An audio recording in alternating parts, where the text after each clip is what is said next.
In this episode, I want to get into this issue of the failure of seminary training. Now, you might say, I'm not a pastor, so this has nothing to do with me. Actually, it has a lot to do with you. Because I need you to understand something, is that when we think about how educators change the next generation, if you think about that for just a moment, bear with me, right? Teachers in education impact the next generation of leaders. That's also true in the church, and I would argue to a greater extent it's true in the church, and that this generation of pastors is going to shape the church over the next generation or next generations. There's not a time zone in which he's not being praised. Listen to me, there is not a moment since the resurrection of Jesus where there's not someone somewhere declaring that Jesus saves. So if the seminaries have been failing us, that means that the church is going to suffer the consequences of that. In fact, we are. We've been suffering the consequences of these failures for really almost a century now. Now, this doesn't mean that every seminary isn't good, or you shouldn't go to seminary, or you shouldn't encourage your pastor to go to seminary. I want to talk about how defeatism was taught at seminaries for decades, really almost a century, and how that's impacted the local church, and how it's impacted the church's position in culture, and really impacted successive generations of church leaders who have then impacted civic and civil leaders, not just in government, but also, think about it, many of our teachers, they attend church, they're Christians, administrators, leaders, government officials. Not in every case, but in the cases that they have been, the pastors are the ones who are going to influence them. Pastors can be change agents for cultural change agents, shifting, seeing the culture shift, a dynamic shift based on their teaching, and really their philosophy of life, their fundamental theological positions. Don't underestimate the impact pastors can have on this nation, on our culture, and really on the nations. So let's think about this together. You might say, I'm not interested in what goes on in seminary. You should be. For far too long, we weren't interested in what was going on at universities, and then we gave them up. And then basically what they began to produce were teachers, administrators, leaders who didn't line up with our views and beliefs, and then we all sit back and we complain when we don't have representation in these institutions or agencies, or in many cases where Christians have just been outright pushed out. So maybe what we need to do is stop complaining and take a step back and listen for just a moment on some of the immense failures that we've seen, we've witnessed, and now the church has experienced through successive generations, and how we can correct course as a church. Why? Because the seminary training needs to come back to the church. Seminaries only exist because churches have failed in their duties and responsibilities. So let's think about this. Why? I'm going to say this, and maybe this is something I should have opened with. Why is the pastorate not attracting strong, capable men? Now, I'm not saying that there aren't strong, capable men serving as pastors. There certainly are. I can think of several of them just jump out to me right now. I'll tell you, somebody just really kind of jumps out in my mind. Jeff Durbin is a great example of that. Joel Webbin's another example. I think of a friend who you may not even ever heard of, but he's a good example of a strong man pastoring a church. His name's Stephen Dew. He's in Arkansas. He's a strong, godly man leading a local church. Great example there. Many others I could name. Some you know, some you don't know. So the pastorate is attracting some strong, capable men, but truly, as a whole, it's not. Why is that? Why do we see strong, capable men who may even have a calling on their life avoiding the pastorate?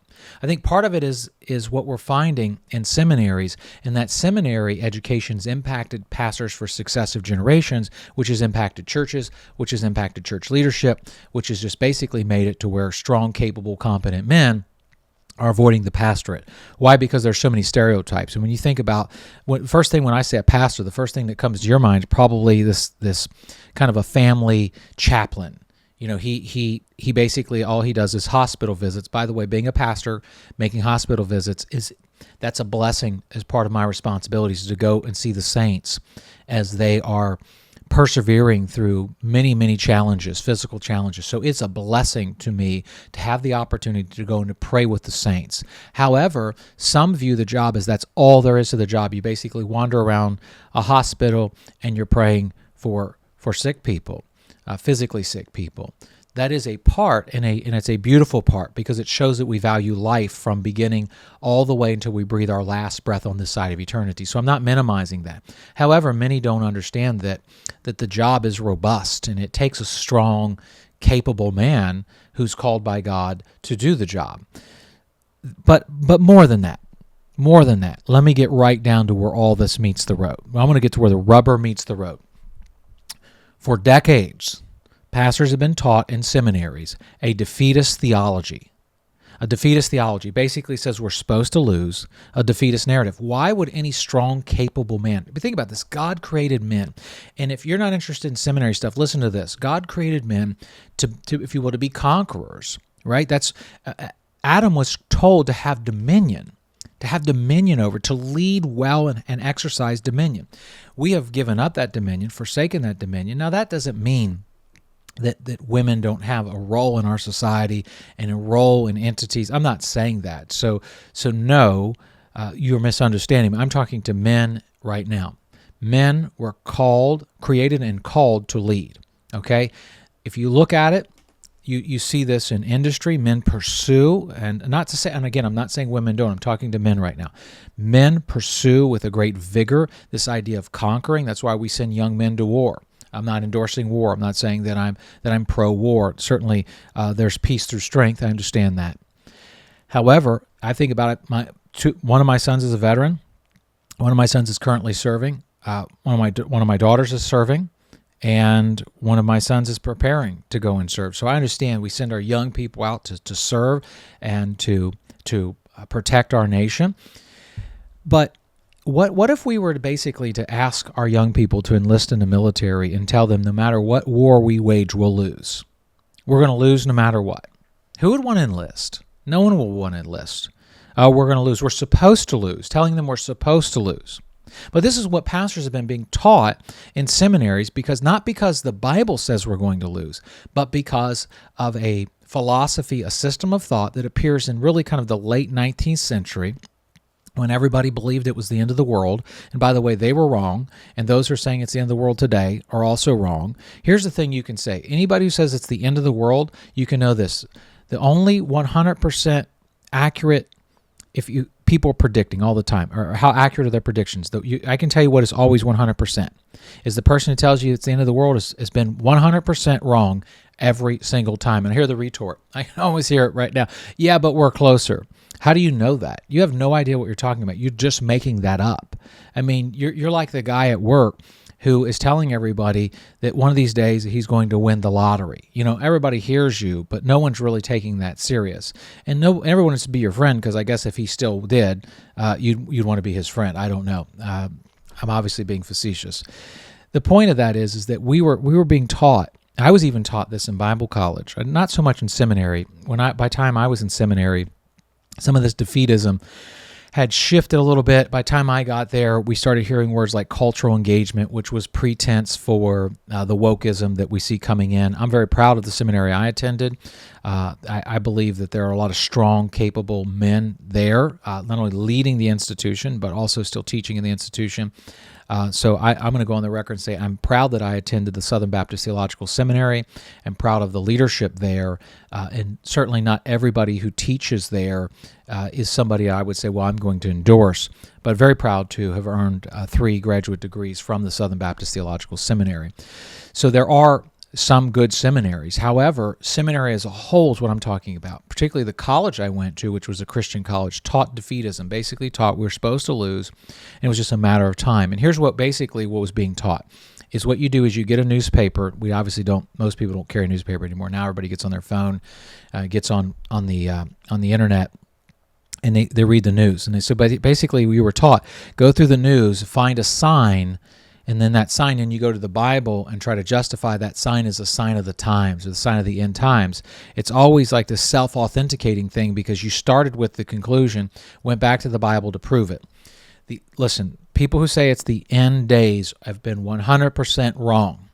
So you get this ideology that's introduced basically at the end of the 19th century that starts this idea that the church is going to lose. Up until that point, the idea was that the church was advancing. The church would continue to advance. Well, the church does continue to advance. That's the irony here, is in spite of the naysayers and those who were basically saying, drop out of college, drop out of seminary because it's the end of the world. Listen, I was even tempted. When I went to, we called it Bible college, but it was a Christian college that had a ministry department where you could get a degree in Christian theology, essentially. Went later on from there to seminary. I basically went and thought, I just need to take a few classes so I can know some basics about the Bible, and I don't really need a degree, because it's the end of the world, essentially. And I look back, and I mean, at this point, you're talking about that has been, 24, almost 25 years ago. And we were just all convinced. Well, I think back, some of the guys say back in the 70s, they were told the same thing. In fact, I've got this, bought this book, the 25th anniversary, The Journal of Christian Reconstruction, a Chalcedon publication from articles written from 1974 to 1999. And one of the articles here, actually where I got the title, the inspiration for the title of the article is The Failure of Seminary Education. And he points out that even back in the 70s, many of the young men who were called to the ministry were basically being tempted just to drop out. There was no point. It was the end of the world. Why go on and get a seminary degree? So this defeatist narrative came into the church. Well, let me tell you something about men. Strong, capable, competent men don't want to sit in a church Sunday after Sunday basically hearing that we've lost.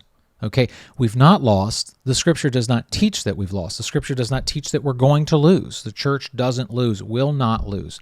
Now, are there ebbs and flows, highs and lows throughout history? Yes, we recognize that. But the church, if you think about where we are today, I think about just our legal system, that still you might say, well, it's not Christian, it's pagan, or it's the unbelievers. Okay, then you know next to nothing about the legal system. I'm going to tell you that you're shooting darts from your couch. Okay, you're laid up on your couch. You say, don't be mean. Well, I'm going to push in. Okay, I'm going to push in. You're laid up on your couch, and you're what I call a Google scholar. Okay, you're Googling things, and you think you know what you're talking about, but you don't. Okay, our legal system is far from pagan, okay, far from heathen. Our legal system is still inherently built on the foundation of a Christian worldview, a Western worldview. Now, some hate that. I get that. Some out there despise that. But it is still inherently, at its core, based on Western principles. Now, of course, you're going to have some Greco-Roman principles in there, yes, but you got to understand that Western civilization was Christianity taking the best of the Greco-Roman world and Christianizing it, okay, and developing around this idea of the paideia, that is the citizen, all right, and infusing into it Christian principles and truths that we would create Christian culture around us. So I think about our legal system, and I recognize it is still inherently Christian. Now, that doesn't mean everybody working in the system is Christian, or that every principle or every law is inherently Christian. But I can tell you the superstructure is still based on a Western Christian worldview, and that's a good thing. So when I look around and I say, okay, wait a minute, how are we losing? You go back to the first century, and you see when these letters were written, they were functioning in a world around them that was pagan, anti-Christian. I mean, aggressively anti-Christian, and not just from the, if you will, the secular entities, but also from other religions. Particularly, Christianity comes up against Judaism, and Judaism is a fierce opponent of Christianity early on. Obviously, those relationships are ebb and flow throughout history. So you look at where we are today, and now we have, if you will, the greatest country in the world whose legal system is still primarily based and founded on Christian Western civilization principles, Christian principles. I think we've come a long way. I don't think that that's like oh man, look how bad everything's getting. The other thing is, look at the fact, I mean, down the street from my house, we have a hospital. They're building another hospital probably maybe a mile, not even a mile, maybe a half a mile from my house, 3/4 of a mile from my house, so that they can better minister to people. And you think about these hospitals are everywhere. Where does that come from? Well, not that Christians have the market cornered on hospitals, but it's from the advancement of Christianity that we find that churches were being told to establish hospices or hospitals. So the hospitals around. Now listen, I don't want to get into socialism right now because I'm a capitalist. I'm not a full all-in capitalist on everything capitalism because I don't adopt an ideology that is It is not. Capitalism is good. I think it's a good system, but it's not inherently pure. Okay, so there's time for criticism there. But we think about socialism. People say, well, the United States of America shouldn't be socialist. I agree, it shouldn't be. However, there is some, what we would say, partial socialism already built into our structure. That doesn't mean I'm endorsing it. I'm just saying it's already there. And there's some of it that actually is inherently good and inherently Christian. For example, I'll give you an example. If someone is disabled, now you're going to argue, not everybody who gets disability is disabled, whatever. That's not the point of this argument.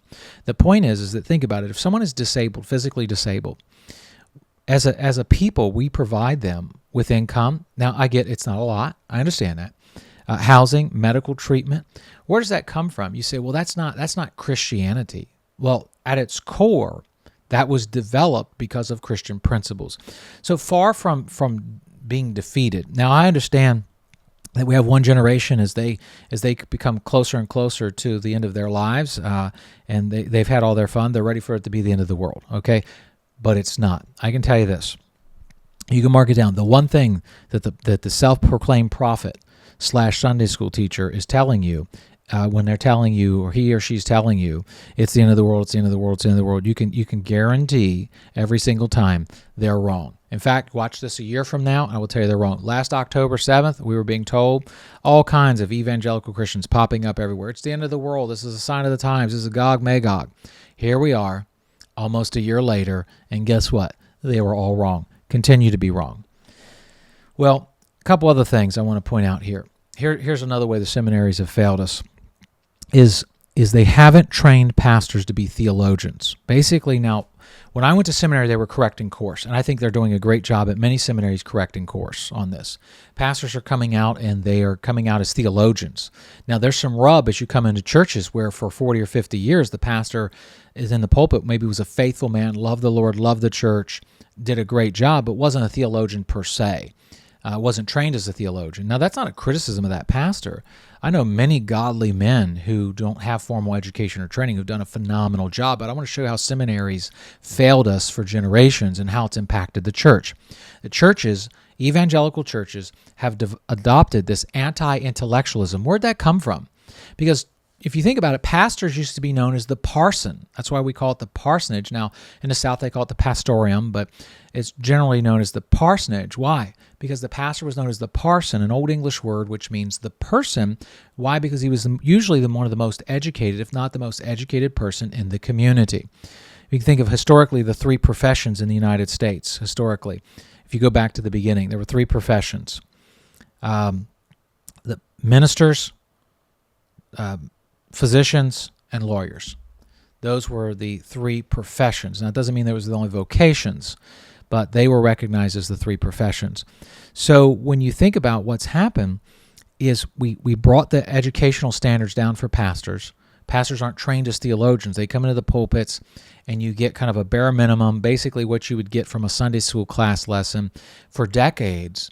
Now there's a correction of course, and we're finding some rub, some conflict in the churches. But I thank God that the younger men, the men younger than me, are being trained to be theologians. Basically what was going on with this defeatist mindset, this defeatist mentality and narrative was just to give the pastors the bare minimum because the ship is sinking, see how many people they can save before the ship sinks.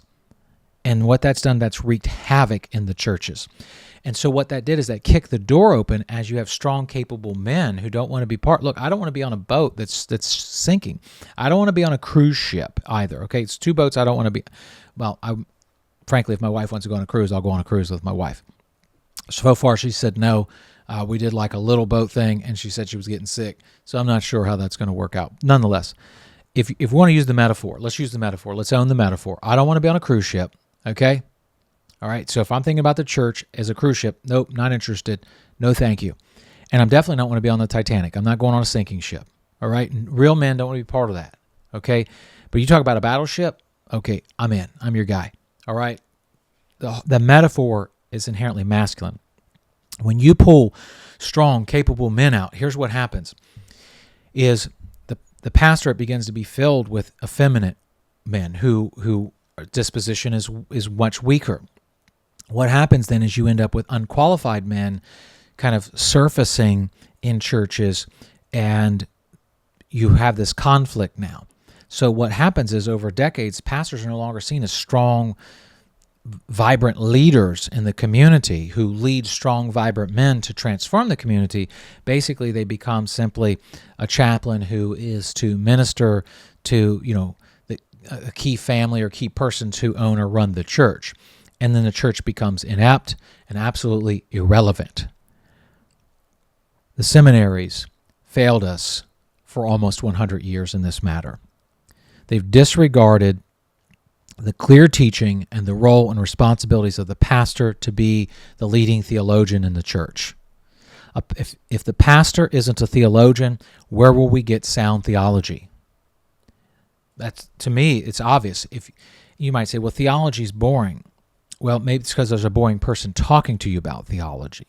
Theology is invigorating. We're talking about trying to understand a being who is eternal, immortal, omnipresent, that's everywhere present, all-powerful, and yet all these attributes are always be understood together, collectively, in harmony.